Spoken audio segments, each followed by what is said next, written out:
ये तस्वीर बीजिंग के पास एक बंजर रेगिस्तान की है, जहां चीन परमाणु मिसाइलों को लॉन्च करने के लिए 110 साइलो फील्ड बना रहा है।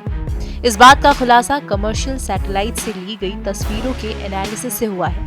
आज नोटिस के इस वीडियो में हम जानेंगे कि क्या चीन में बन रहा ये साइलो फील्ड दुनिया के लिए खतरा साबित हो सकता है। इस मिसाइल ठिकाने को बनाने के पीछे चीन का मकसद क्या है? क्या चीन की बढ़ती न्यूक्लियर पावर भारत के लिए खतरा साबित हो सकती है?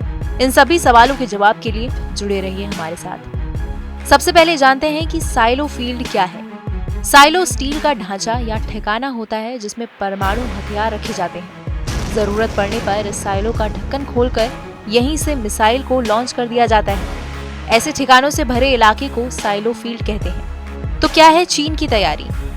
फेडरेशन ऑफ अमेरिकन साइंटिस्ट यानी FAS ने प्लैनेट लैब सैटेलाइट्स की तस्वीरों के जरिए खुलासा किया है कि चीन बीजिंग से लगभग 2000 किलोमीटर पश्चिम में शिनजियांग के हामी शहर के पास 110 से ज्यादा अंडरग्राउंड ठिकाने बना रहा है।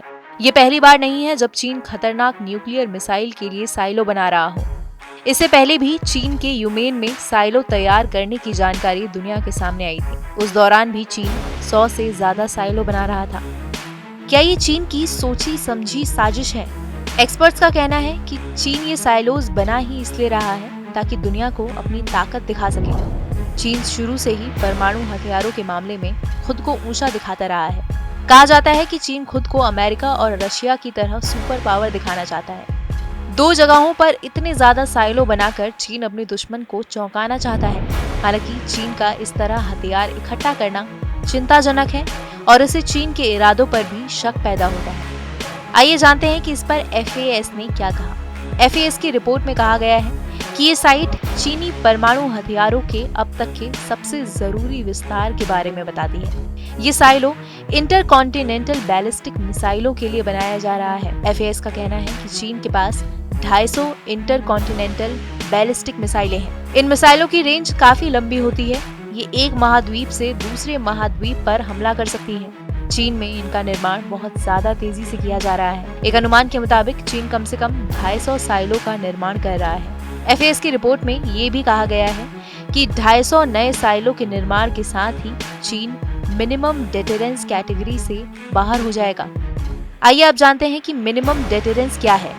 परमाणु हथियारों को लेकर 1964 को पहले परमाणु परीक्षण के बाद से चीन दशकों तक मिनिमम डिटरेंट की पॉलिसी पर चलता आया था। यानी चीन अब तक केवल उतने ही हथियार रखने की नीति पर चल रहा था जितने उस पर किसी देश को परमाणु हमला करने से रोक दें।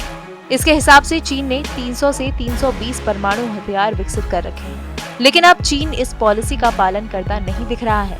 चीन खुद को सुपर पावर मानता है और चाहता है कि उसका परमाणु जखीरा भी बाकी दोनों सुपर पावर जैसा बड़ा हो। हालांकि चीनी अधिकारी हमेशा से कहते आए हैं कि चीन परमाणु हथियारों का इस्तेमाल तब तक नहीं करेगा जब तक कि उस पर पहले हमला नहीं किया जाता। वो कहते हैं कि उसके परमाणु बलों को देश की सुरक्षा की रक्षा के लिहाज से मिनिमम लेवल पर रखा जाता है। खैर, आपकी हमारी इस रिपोर्ट पर क्या राय है? कमेंट सेक्शन में लिखकर जरूर बताएं। इस वीडियो को लाइक करें, शेयर करें। देश और दुनिया की तमाम मुश्किल खबरों को आसान भाषा में समझने के लिए सब्सक्राइब करें हमारा डिजिटल चैनल नो दिस।